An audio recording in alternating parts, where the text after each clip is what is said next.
Chào mừng các bạn đến với kênh Tin Nhanh 247, kênh chuyên chia sẻ những bài thuốc dân gian từ những nguyên liệu sẵn có tại nhà.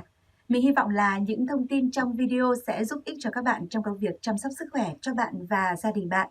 Và ngay sau đây, xin mời các bạn đến với nội dung của ngày hôm nay.